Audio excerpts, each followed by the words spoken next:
Welcome to the Porn Reboot podcast, where you get practical tips to gaining control over your porn or sex addiction. We help ambitious men end their out-of-control sexual behavior with pornography, sex, and masturbation so that you can maximize your life, perform at your potential, and remain in control in the driver's seat, which is where you have to be in order to gain or maintain the success you want in life. I'm your host, J.K. Emezi, certified sex and porn addiction recovery coach. Welcome to the episode. Today we're going to be talking about the stages of relapse. And I will begin with reminding you of one very important thing, my brother, that relapse is a process. It is not something that happened. I relapsed again. It is a process, and today I'm going to be breaking down the process in the simplest terms possible. That's what we do here at Porn Reboot. Now, there are 3 stages of a relapse. There is the emotional relapse, there is a mental relapse, and there is a physical relapse. First is the emotional relapse. How does an emotional relapse happen? So let's say you're doing quite well. It's been a while since you viewed pornography or since you masturbated to some sort of fantasy in order to medicate a strong emotion, an unresolved situation, or something from your past. Emotional relapses happen by not maintaining your routine and self-care. When you don't maintain your routine and you don't have appropriate self-care, it will always lead to an emotional relapse, which means that something is going to happen in your life that triggers an emotion which you typically medicate or anesthetize with pornography or some sort of sexual behavior. If it's not taken care of, it is going to lead to a mental relapse. How does a mental relapse happen? And what is a mental relapse? Mental relapse is when you start rationalizing and justifying the use of your sexual behavior, whether it's visiting with an escort, whether it is looking at sexual material on social media or searching for it, whether it is viewing pornography, whether it is going on OnlyFans, whether it is cruising for sex, it doesn't matter. But if you don't up your self-care, the first thing that will happen is you will start missing pornography. You will feel that the urges are pretty strong, but in reality, you've simply become more sensitive to triggers. I want to say it again. You might feel that the urges are really strong, but in reality, you're simply very sensitive to triggers because you have started to miss pornography again. And you're missing pornography again because your self-care hasn't been on point. When your self-care is not on point, then those emotions that you typically manage with self-care, they pop up, or they get to a point where they are unmanageable with the current coping skills you have, and then you start feeling the need to fall back on pornography. Next, you will begin having cognitive distortions. Cognitive distortions are things like justifying your behavior, things like rationalizing it, and some statements that will come up in your mind are things like, I can't cope with life without pornography or without masturbation. Or you start thinking, man, it is just too difficult to stay off pornography. Again, it is not that the urge is too strong. It is just that you are more sensitive to triggers because of a lack of self-care. You might start telling yourself, oh my God, it's not worth it. It's not worth it. It's not worth it to do this. I need access to sex. It's not worth it to keep fighting this urge. You might also tell yourself, you know what, I'm just going to fail. I'm going to fail sometime soon. I mean, I've never stayed off this for a very long period of time, so it's only a matter of time before I fail. Or you might tell yourself, my cravings are just going to overwhelm me. They're overwhelming. Oh my God, what's the point? I've been fighting this for so long. All of these things have one thing in common. All of them are victim positions, if you will notice. When you say, I can't cope with life without pornography, when you say it is too difficult, when you say that it is not worth it, when you say that I'll probably fail sometime soon, when you say that your cravings are going to overwhelm you, all of these things are victim positions.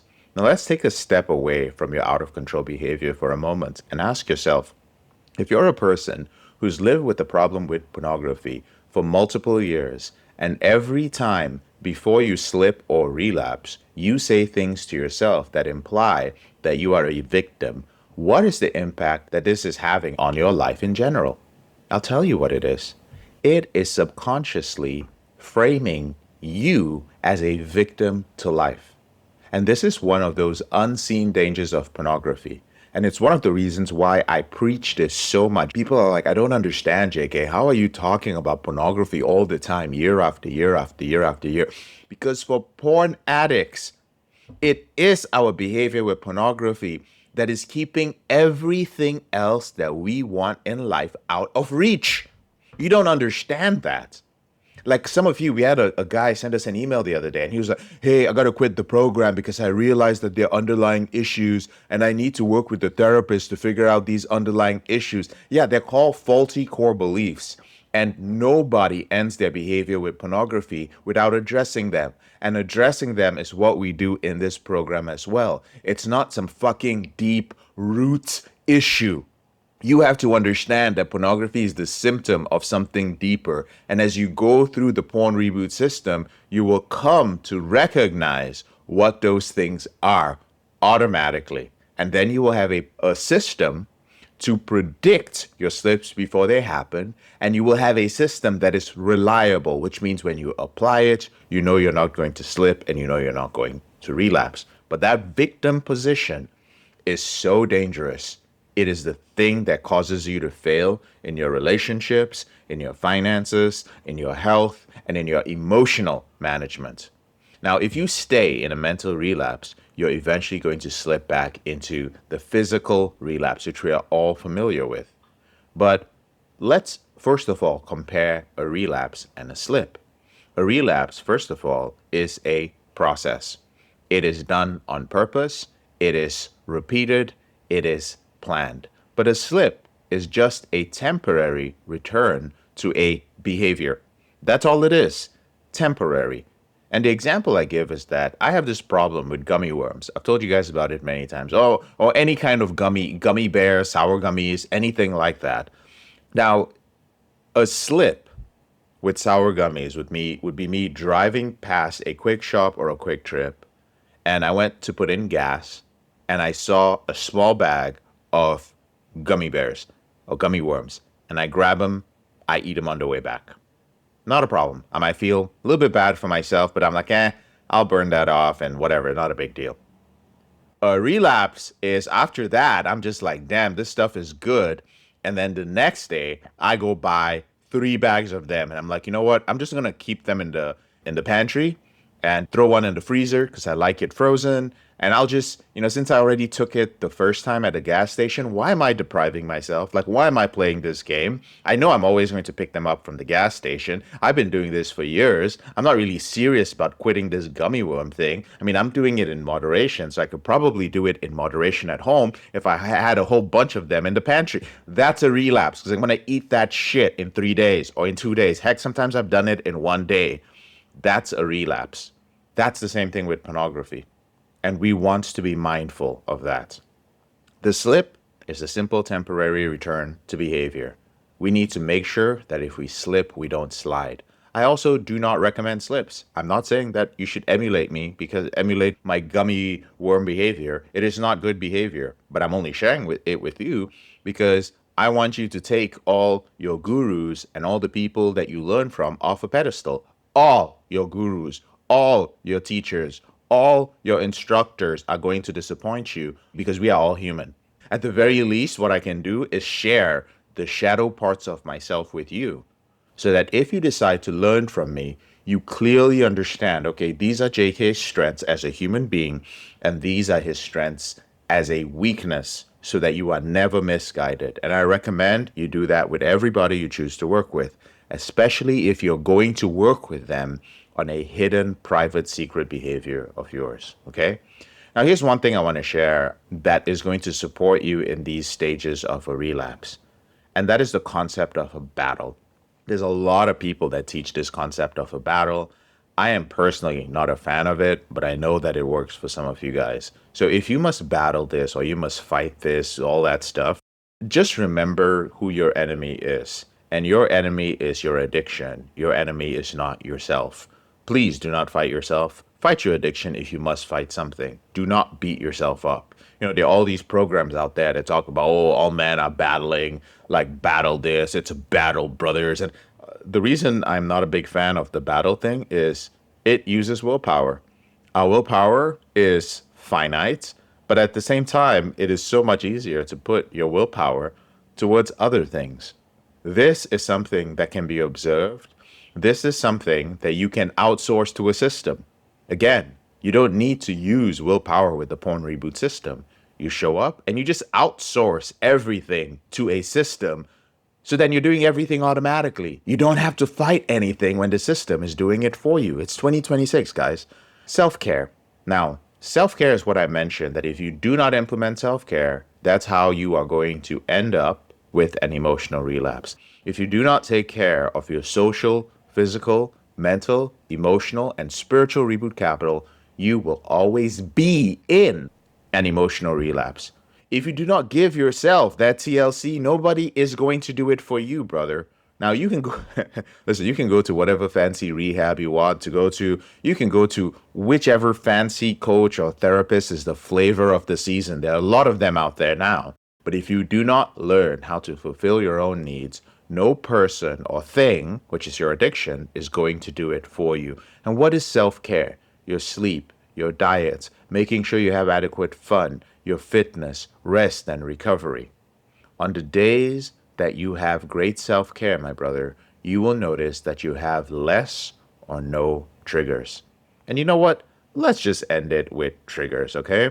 When it comes to dealing with triggers, it is not about tips and tricks. Thankfully, I think I've been enough of a dick that nobody emails me asking me, well, it's very rare that people email me asking me for tips and tricks about how to stop their triggers. My reputation has spread far and wide. I'm not interested in giving you tips or tricks. I'm interested in giving you a system that you can take, you can make it your own, and you can leave me alone. I'm an introvert. I struggled with this behavior. I was in a lot of pain. I know you're in a lot of pain. It breaks my heart. It literally does. That's why I'm doing this. I want to help you.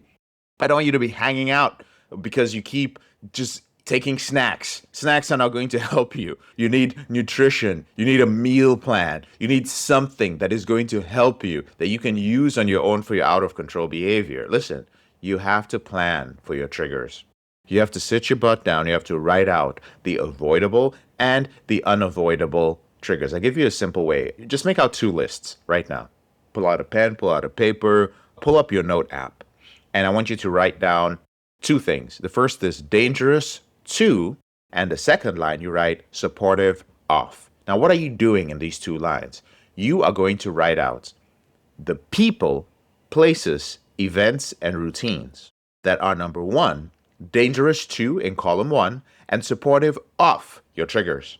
Things that lead to triggers. So, for instance, who are the people that are dangerous to your reboot and can cause triggers? It could be that woman that you can't keep away from and you keep texting her all the time, even though you're married. It could be somebody at work that triggers you. It could be a prostitute or an escort. It could be some OnlyFans model or influencer. I don't care. Who are the people? It could be your mom. Your mom is just pissing you off because she just knows how to push your buttons and make you really upset. It could be family members. Who are the people who are dangerous to your reboot and lead to triggers? Who are those who are supportive of it? It could be accountability partners. It could be me. It could be a therapist. It could be a good friend. It could be your wife or partner. And do the same thing for the places you go. When I talk about places, I also mean places online. Are there forums you go to? The news is a place online. Are there places that are dangerous to your emotional states, to your reboot? And where are the places that are supportive to your reboot and that prevents you from having triggers? Is it that beautiful park outside? Is it going for a hike in nature? Is it a particular forum or group or a place or the Brazilian Jiu-Jitsu gym? Where are the places that are supportive? And finally, do the same thing for events and routines in your life. What are events and routines? It could be simple things like Sunday in the afternoon. Weekends could be certain routines you have on the weekends where you just do nothing and don't feel like working. Or business trips, parties, online shopping. All these different things might be dangerous to or supportive of your reboot and could support or lead to triggers. Now, if you want the system, if you want to put this all together and go like, man, this sounds pretty cool. I'd love to be able to have a system that helps me instantly identify, man, what phase of a relapse am I in? How do I know when I'm moving from an emotional relapse to a mental relapse? How do I know if I can pull myself back from a physical relapse to a mental relapse? Heck, how do I implement the right self care for my personality type and my situation? I'm a high performer that has multiple kids and a wife. I'm a high performer who is not in the best relationship with my wife right now. I'm a high performer. I'm an executive. I'm a business person who right now is dealing with a tough financial time, or I'm dealing with mental health issues. JK, I don't know. My situation is a little bit tough, but I do know that my sexual behavior is involved in this. What can I do? Then, my brother, click on the description and the link below this podcast episode. Get on a call with one of our strategists who have all struggled with this behavior before and just find out if we can help you. All right? I'm JK, your brother in this struggle. I'll see you on the other side. I'm JK, your brother in this struggle. Thank you so much for listening to this episode of the Porn Reboot podcast. I'll speak to you later on in the week. If you found this episode helpful, here are 4 ways I can help you with your out of control sexual behavior for free. The first way is to grab a free copy of my book, Confessions of a Porn Addict, 7 Secrets of Porn-Free Men at elevatedrecovery.org, or visit the link in the description below this episode. The second way is, if you're not sure where to start, but you'd like to learn more about my team and I, if you'd like to spend time with like-minded professionals and business owners who are controlling their behavior, then join our free and confidential group, the Porn Reboot group on Facebook. There's a link to join in the description below this episode. The third way is if you need help right now because you have a burning issue, your behavior with pornography is hurting you mentally or emotionally, you're about to lose your relationship, you want to live up to your potential, be an authentic man, and free yourself from shame, guilt, and underachieving, then click on the link in the description below this episode that says free coaching call. And the fourth way is to leave us a 5-star review if you enjoy this podcast, so that we can reach more men who are struggling in silence and bring back the lessons we learn from coaching them to freedom.